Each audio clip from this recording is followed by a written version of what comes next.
Vari kutsvagwa hombe.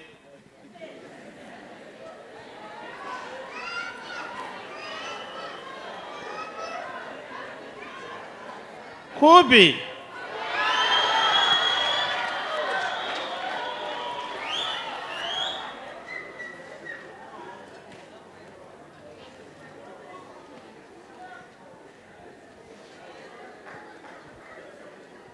Uya.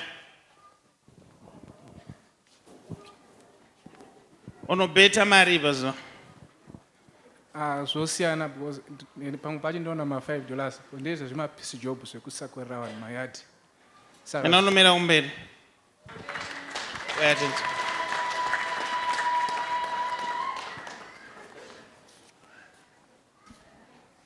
Tell me, young man.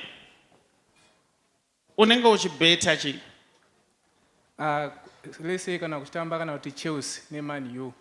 Mabhora anenge achitamba kubetting pane inonzi. Saka ndino Aiwa tidutora mazita. Nongo chita sei?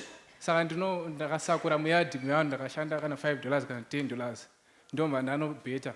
Saka inini pfungwa dzangu ndechiti inozowanda mari iyoyo. Saka at the end ndinozongoluza mari yese iyoyo.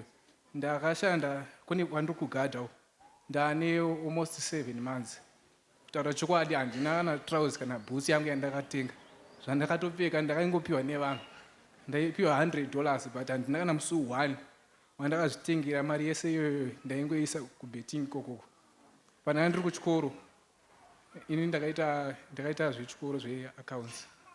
Asi ndakapedzera ndaluza basa rese randainge ndinaro. Ndadzingwa kubasa kwandakanga ndatomboiswa accountant. Nebetting. Ndakanga ndakutora mari ndakatambira ndoisa mari yacho kubetting ndapedza ndakwereta vamwe mari ndakwereta mari ndazvikwereti then ndozotora futi mari yemukambani manje ndapedza ndazoluza basa saka ndo zvakazoita ndiite izvo zvemapisi job zvekusakura. Kune vari kuita betting, are you hearing him?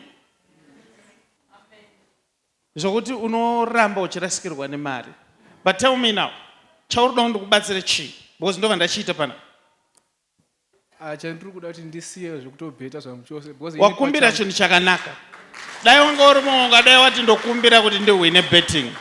But nekuti wakumbira kuti uda kusiya betting, zvako zvabhadhara nezita raJesu. Come here. Come here. Father, protect him now. In the name of Jesus. You are free now. You come and testify. Mwari achakupa basa rako rinonzi rako. Totenda prophet. Enda unogara pasi.